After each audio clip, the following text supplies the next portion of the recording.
Mabuhay Pilipinas! Maligayang pagbabalik dito sa aking channel, pero kung bago ka lang, pasuyo ng like and subscribe. Salamat agad! Ngayong araw ng Lunes, June 24, 2024, mga kababayan, patuloy pa rin po nating binabantayan ang epekto at ang galaw nitong southwest monsoon sa ating bansa.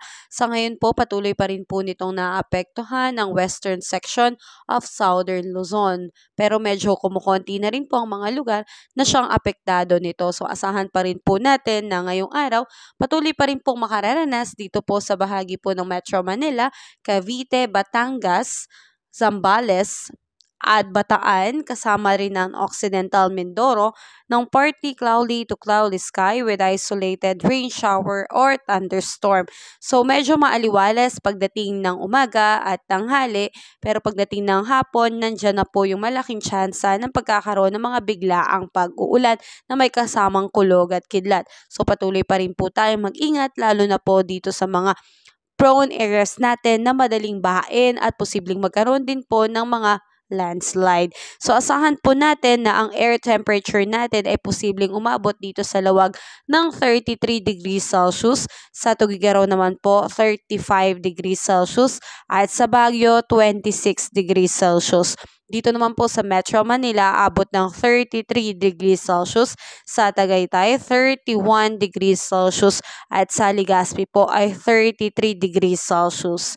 Samantalang asahan naman po natin dito po sa Palawan, patuloy po makararanas ng maulang panahon na merong kalat-kalat na pag-ulan na may kasamang kulog at kidlat. So patuloy pa rin po tayong mag-ingat dahil malaki po ang tsansa niyan, lalo na sa hapon at sa gabi. Sa ilang parte naman po ng Visayas at Mindanao, makararanas na po ng maaliwalas na panahon, pero may posibilidad pa rin po ng pagkakaroon ng mga biglaang pag-ulan na may kasamang kulog at kidlat, lalo na sa hapon at sa gabi. So asahan po natin na ang air temperature po dito sa Puerto Princesa at Calayan Island ay posibleng umabot ng 31 to 32 degrees Celsius.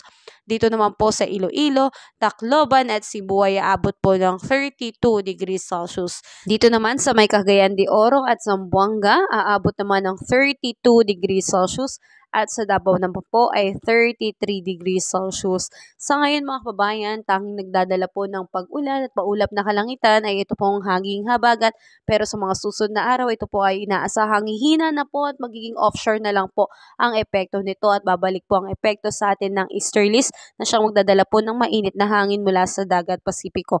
Sa ngayon ay wala pa rin po tayong bagyong namamataan sa lubad-labas ng Philippine Area of Responsibility. Kabayan, kung nakatulong sa iyo ang video na to, huwag mo namang kalimutang mag-like and subscribe, at pasuyo na rin po, pahit na rin po ng notification bell para updated ka sa mga susunod ko pang weather update. Muli, maraming salamat, ingat, God bless po, kabayan.